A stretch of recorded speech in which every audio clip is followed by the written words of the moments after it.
Chers amis, shalom, uvracha beshem Hashem, naaseh venatzliach be'ezrat Hashem itbarach en ce mercredi, déjà 31 du mois d'août et déjà le 14 du mois de Elul. On s'avance à 2 semaines de Rosh Hashanah. Et le shiur que je voulais partager avec vous, be'ezrat Hashem, shiur acheté aujourd'hui par Agnès Ost, si je prononce bien, que Dieu la bénisse, pour l'élévation de l'âme de son papa Hubert Yaakov Ben Simon Gage, de la part de son épouse Claudine, de ses enfants, de Karine, Agnès et Bruno. Chaque jour rechotam, et que le mérite de cette étude y allait Nishmato Bezrat Hashem Kezor Rakia pour le papa Hubert Yaakov Ben Simon Bezrat Hashem. On pensera en même temps à l'élévation de l'âme chez le Kol Mété Israël, une réfoua Shema pour tous les malades d'Israël et surtout une grande réussite pour vous. Et merci à Agnès Host et la famille d'avoir acheté ce shiur. Nous allons commencer ce deuxième shiur de la journée en parlant d'un sujet qui est vraiment un des plus importants pendant Rosh Hashanah. Alors, c'est vrai. On commence par le début. Il est impératif, en tant que juif, d'être toujours confiant, d'être toujours dans l'espérance, de compter sur la miséricorde de Akadosh Baruch Hu, sur le mérite de notre tzadikim ou bichlalam Rabbeinu, Rabbi Nachman de Breslev. C'est vrai que le désespoir n'existe pas. C'est vrai que Baruch Hashem, d'année en année, on passe les ans. Mais qui vit vraiment le jugement? Le cours que j'aimerais partager avec vous est un cours très sérieux sur un des points qui, très souvent, est un peu trop ignoré, on va dire comme cela, parce que déjà que la vie est très dure, on n'a pas besoin de s'angoisser plus que cela, et qui, comme moi, le dit et le sait. Le Vadaï, qu'on doit être confiant, il faut chanter à Rosh Hashanah, il faut être heureux à Rosh Hashanah, puisque nous aurons de l'influence par rapport à notre conduite sur toute l'année, comme on l'a dit et redit à maintes et maintes reprises. De l'autre côté, Yom Adin, c'est Rosh Hashanah. C'est-à-dire que je vous pose une question un peu bête et un peu simple. Mais si tu avais un jugement qui, chas v'shalom, devrait avoir lieu dans un pays où la peine de mort serait encore en vigueur et qu'il y aurait des accusations contre toi qui pourraient t'emmener à plusieurs années de prison, voire perpétuité. J'aimerais savoir, ce que je vous dis, c'est pas de moi, bien sûr, il n'y a rien qui vient de moi.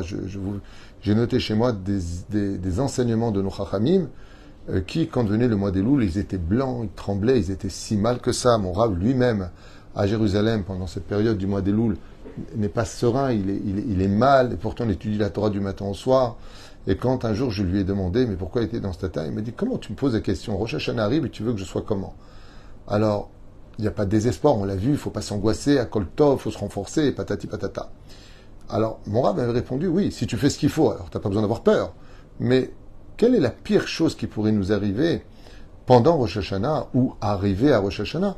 C'est de prendre ce jour pour une espèce de cérémonie religieuse à l'image du 31 décembre où à minuit, Mazal Tov, allez, on s'embrasse, c'est la nouvelle année. Pas du tout, c'est pas du tout comme ça dans le judaïsme. Rosh Hashanah, c'est pas un jour folklorique, c'est un jour hyper sérieux, hyper important, duquel l'année qui va découler va dépendre. Les décrets de notre santé, de notre zivoug, de notre couple, de nos enfants, de qui va vivre, qui va mourir. Sifrei Chayim vematim niftachim lefanecha, le livre de la vie et de la mort sont ouverts devant Hachem, et c'est pendant ces 2 jours que tout va se dévoiler. Celui qui a ce qu'il a, espérons qu'il le garde et qu'il gagne son procès, mais aussi tout peut se renverser du jour au lendemain.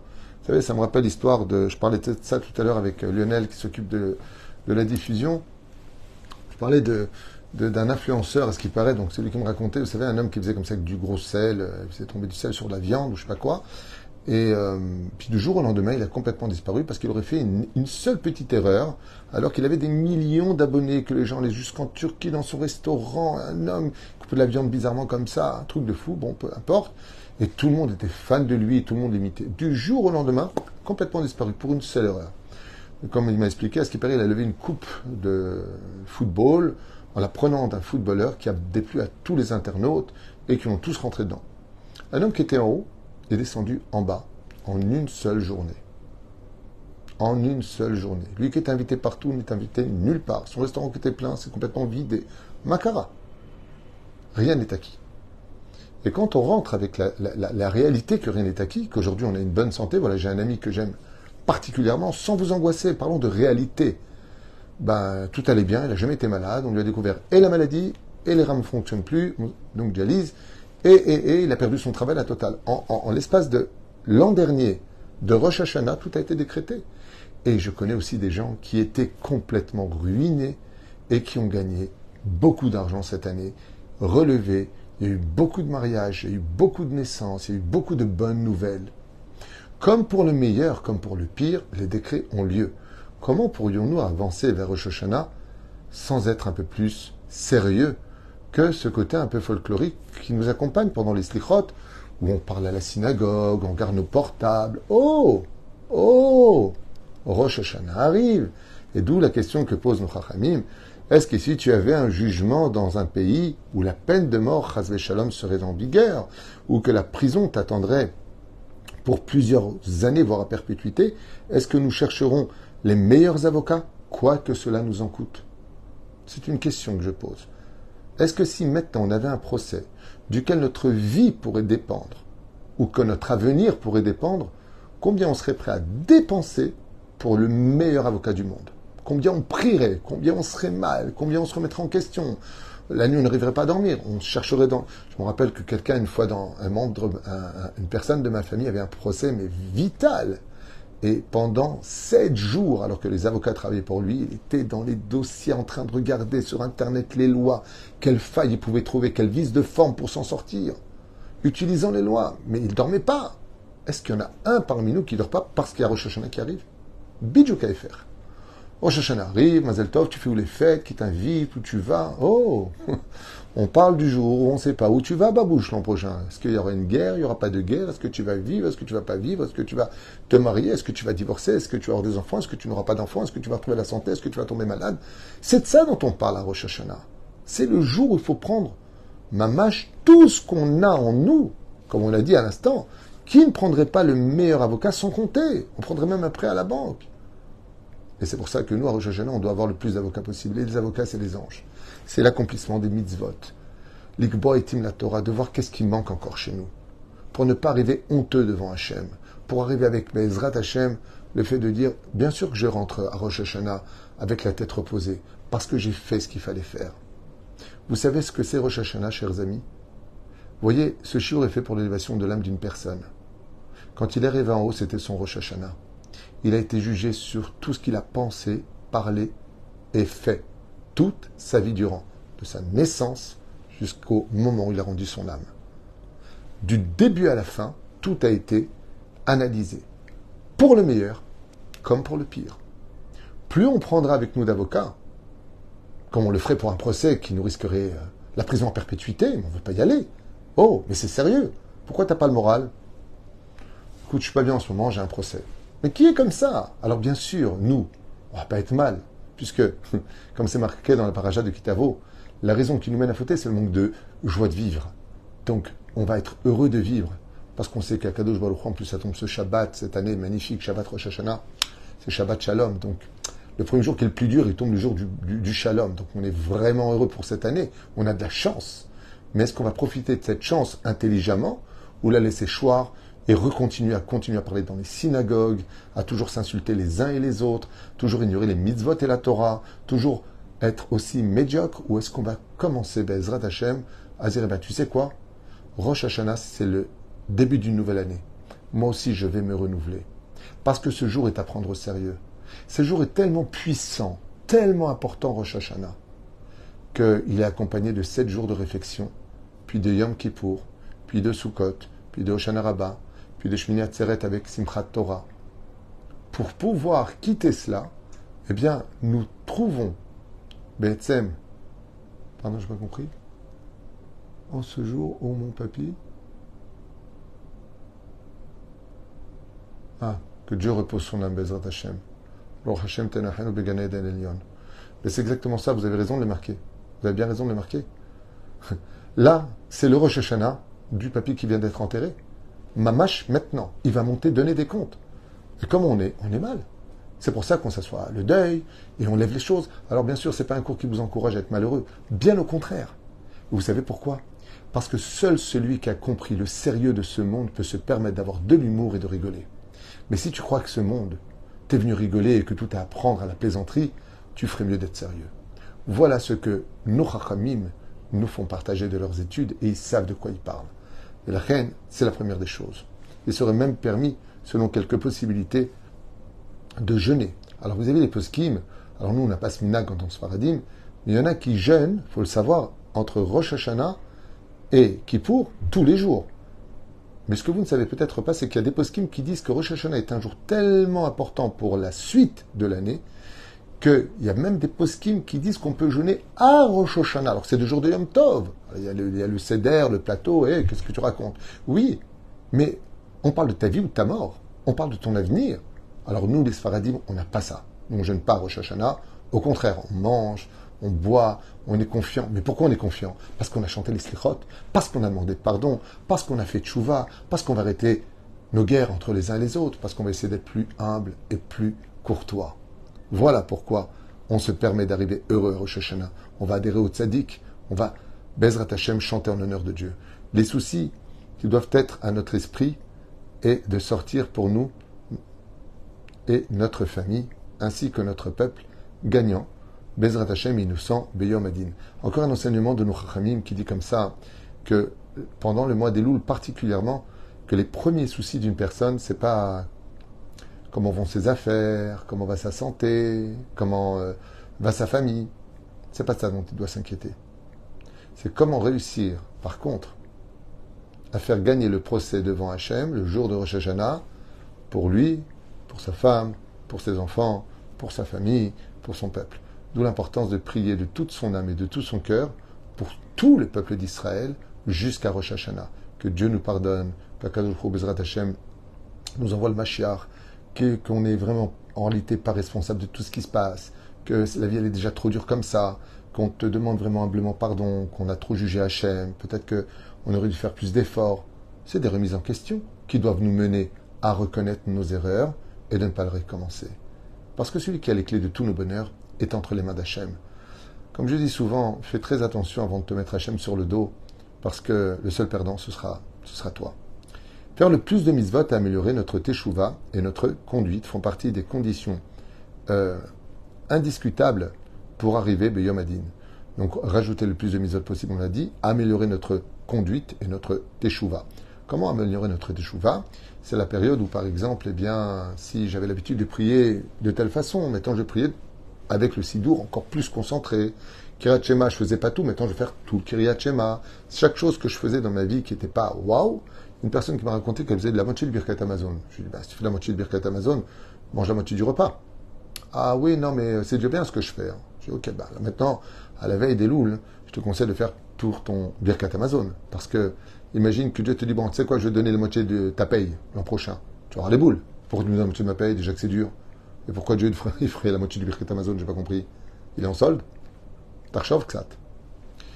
Vous freinez de prier pour une meilleure année spirituelle et matérielle et que la Géoula et la Shechina enfin retrouvent sa place, cette fois Bebinyan Adéad, et pas simplement prier que pour nous, mais demander à Hachem.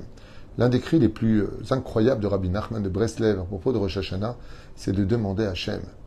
Ça veut dire qu'on peut demander pour nous, par exemple, d'avoir la santé, une bonne parnassa, le shalom, une belle famille, qu'on fasse la alia en Israël pour certains, et ainsi de suite. C'est vrai. Mais en réalité des réalités. Excusez-moi. C'est ma mère, ça leur dit, ah, ça c'est la vérité. Eh bien, comment je pourrais tout avoir, même plus que ce que je pourrais demander? Dire Shuat Hashem, demander à Hashem. Si simplement on demandait à Hashem, on aurait tout avec nous. Parce que Dieu, la raison pour laquelle il reste caché, c'est qu'on ne l'appelle pas. On ne le demande pas. On l'appelle pour qu'il nous rende des services. Allez, j'ai besoin que tu le guérisses celui-là. J'ai besoin que tu envoies une parnassa à celui-là. J'ai besoin que tu me rendes service pour ceci. Mais on n'appelle pas pour sa gloire à lui. Et tant qu'on n'appellera pas Hachem pour sa gloire à lui,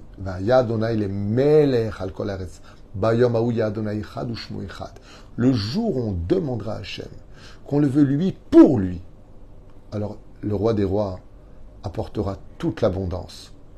De même des choses qu'on n'aurait jamais pu demander et encore moins oser imaginer. En demandant à Hachem, on prend tout avec nous. Heureux celui qui, Bezrat Hachem, avant d'arriver à Rosh Hashanah, prendra ces quelques paroles de nos Chachamim. Voilà, c'est juste des exemples que j'ai notés un petit peu à droite, à gauche, qui s'appelle prendre conscience qu'on est à la veille de Rosh Hashanah, 2 semaines, c'est rien, pour arriver, Bezrat Hashem, non pas mal au ventre, mais au contraire, heureux de rentrer dans Rosh Hashanah parce qu'on a fait ce qu'il fallait faire.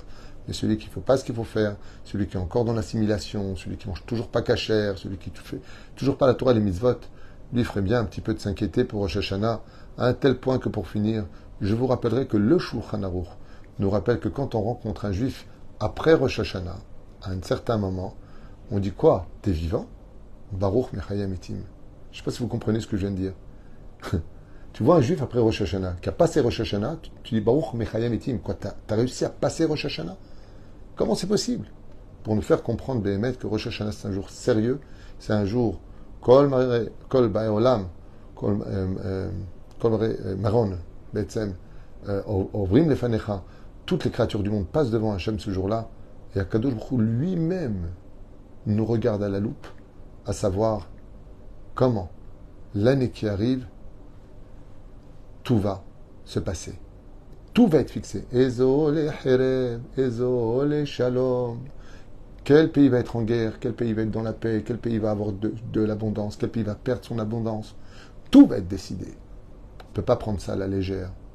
Rosh Hashanah, ce n'est pas un jour de clownerie, ce n'est pas un jour d'euphorie, de n'importe quoi. C'est juste un jour hyper sérieux où on doit être en joie parce qu'on a confiance en Hachem. On évitera de trop dormir pour ne pas laisser dormir notre mazal parce que même ça joue sur l'année. On lira le livre des Teilim. On se regardera tous avec un œil bienveillant pour que les yeux de Dieu soient bienveillants pour toute l'année. Imaginez simplement que je vous annonce juste un exemple. C'est pas ce que je fais, je prends l'exemple. Que l'année qui arrive, c'est l'année de la Géoula. Que le Mashiach viendra, qu'il y aura le Bet Amikdash, Kibbutz Galouyot, toutes les conditions du monde, une superbe année, enfin, où, ça y est, on retrouve enfin notre identité de peuple sur sa terre, heureux de vivre, de respirer et de sentir la shrina. Le Mashiach avec la vache rousse, on devient tous purs, on quitte toute cette impureté. Adieu les divorces, adieu tout ce balagan, enfin le Kohen Gadol à sa place, on peut faire les caparotes différemment, la Géoula, résurrection des morts, le kiff, une autre dimension. Très bien. Deuxième option, Poutine envoie une première guerre, Zéou Nigmar, l'Europe rentre en guerre contre Poutine, la Corée du Nord attaque la Corée du Sud comme ils le prétendent et envoie une bombe atomique aux États-Unis, les États-Unis qui envoient la bombe, tel endroit, guerre mondiale. Vous savez ce que c'est une bombe atomique aujourd'hui? C'est pas comme la Hiroshima. C'est 2/3 de l'humanité qui peuvent disparaître en l'espace d'une seule semaine. Dit la Gemara dans le Masechet Sanhedrin. Il y en a qui disent une semaine, il y en a qui disent plus, moins, peu importe. Qui a dit laquelle des deux? Par contre, la Gemara nous a annoncé quelque chose. Celui qui voudra vivre la dernière guerre mondiale, Gog ou Magog, c'est marqué dans la Gemara. Maya assez, il y a Sokba Torah ou Begmilut Hasadim. Les Rachamim, il y a 2000 ans en arrière, nous ont écrit un message. Tu voudras surmonter ça? Tu voudrais être protégé de ça? Alors va commencer à étudier la Torah et commence à être gentil avec les uns et les autres. Fais de bonnes œuvres. Signé Masechet Sanhedrin. À la page 97-98, là-bas, il y a tous les processus de la Géoula finale. Qui vivra verra. Mais les morts aussi pourront voir. La Reine Bezrat Hashem, je vous souhaite de vivre, d'être inscrit dans le livre de la vie, que Dieu vous rajoute que du bonheur pour cette année, qu'on soit tous unis sur la terre d'Israël, qu'on soit en train de chanter en l'honneur de la Shrina, que Bezrat Hashem, nous sommes fiers de notre judaïsme, de notre terre, de notre Dieu, et Tsaemet la Olam Kulo, que la vérité sorte sur le monde pour dire Dai le tsarotenu, vebaruch haba le simchatenu. Stop pour toutes ces souffrances et bienvenue maintenant que pour du shalom et des bénédictions, pas que parmi nous simplement, parmi les nations du monde, qu'il y ait la paix sur toute la terre et qu'on soit tous capables de marcher sans se retourner en disant qui va être celui qui va me voler ou me frapper aujourd'hui. Chas v'shalom. Zéro, les choix de Nechamot, Shem, qui sont marqués, Amen pour vous aussi, Rav, et votre gamelle. C'est quoi gamelle? Je n'ai pas compris. Top, de l'humour. Ou une faute, le méchané. Shalachem, Shana Tova Mtuka. Il raconte que ces quelques paroles qui sont un synopsis de plusieurs enseignements de nos Chachamim, Bezrat Hashem élève l'élévation de l'âme de Hubert Yaakov ben Shimon Gedge. Roch Hashem, Shtenachenu Began Eden Elyon. Kol Tuv Litraot.